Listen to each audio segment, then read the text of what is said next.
هر روز که بیدار میشی یک وظیفه داری، اونم جنگیدن با حال بد و یا تسلیم شدنه. اما جالب اینجاست که نتیجه حال عالی و خوب نیست. یه بی‌حسی گیرت میاد، نه خوشحالی و نه ناراحت. اتفاق خوشحال کننده که پیش نمیاد، اما وقتی یه اتفاق خیلی خوب میفته و خوشحال هم میشی، باز هم یه ناراحتی توی دلت میشینه، چون دلت میخواد شادی رو با یکی شریک بشی ولی کسی نیست و تنهایی. کم کم داریم خوشحالی رو فراموش میکنیم، چیزی که همه مردم جهان دارن و حق طبیعیشون است برای ما شده آرزو. مثل یه گوشی خوب، مثل یه ماشین خوب، مثل یه زندگی متوسط، همه اینا شده آرزو.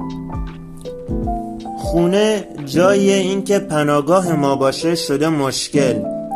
میخوای خونه نری ولی جای دیگه ای رو هم نداری که بری. بیرون بودنم خوب نیست، حالت رو بهتر نمیکنه. فقط یه مشکل کمتر داری، اونم اینه که مجبور نیستی با خانواده سر و کله بزنی. مردم هم فقط توی فضای مجازی خوبن ولی واقعی نه. ماها هم شدیم بازیگر، فقط نقاب حال خوب رو میزنیم. جواب سوال چطوری هم شده خوبم ممنون، ولی آیا واقعا حالمون خوبه؟ حس خوبی داریم؟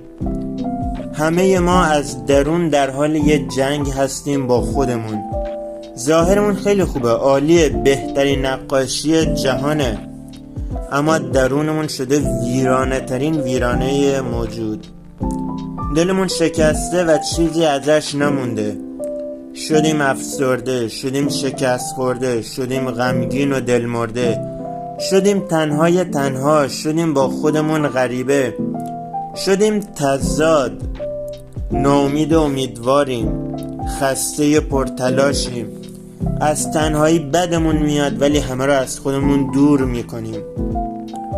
با خودمون مهربون نیستیم، با خودمون بدترین رفتار رو داریم. هر شب توی ذهن خودمون رو مجازات میکنیم، همیشه خودمون رو مقصر میدونیم. انگار که به بدبختی و حال بد عادت کردیم. تلاش هم میکنیم، تأثیری نداره، نتیجه شکست پشت شکست. افسردگی و بدبختی شده رفیقمون.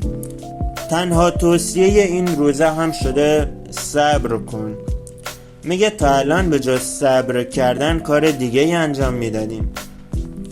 میدونیم آینده درست نمیشه ولی خب امیدواریم که شاید درست بشه. اتفاقات بد، خبرهای بد همشون عادی شده برامون. با این همه اتفاق، با این همه چیزایی که پیش میاد، باز هم دیگران انتظار دارن حالت خوب باشه، انگار که هیچ اتفاقی نیفتاده. در حال حاضر ما هر کاری که انجام میدیم از روی دلخوشی نیست، از روی خوشحالی نیست. تنها دلیلی که داریم فرار کردنه. فرار از حال بد، فرار از غم، فرار از مشکلات. با این همه ناامیدی و افسردگی و حال بد، امید و انگیزمون برای ادامه دادن زندگی چیه؟ هر کسی ممکنه یه دلیلی داشته باشه. شاید برای یکی خانواده باشه، شاید یکی میخواد بدونه پایان راه زندگی چیه، یا شاید با این وجود باز هم قشنگی‌هایی رو داره، مثل خوبی کردن به یه حیوان که غذا بهش میدی، آب بهش میدی، یا مثل صدای بارون، مثل آب دادن به یه گیاه خونگی، یا چای خوردن توی سرما، یا قدم زدن زیر نور ماه. زندگی سخته ولی جز ادامه دادن مگه کار دیگه هم میتونیم انجام بدیم؟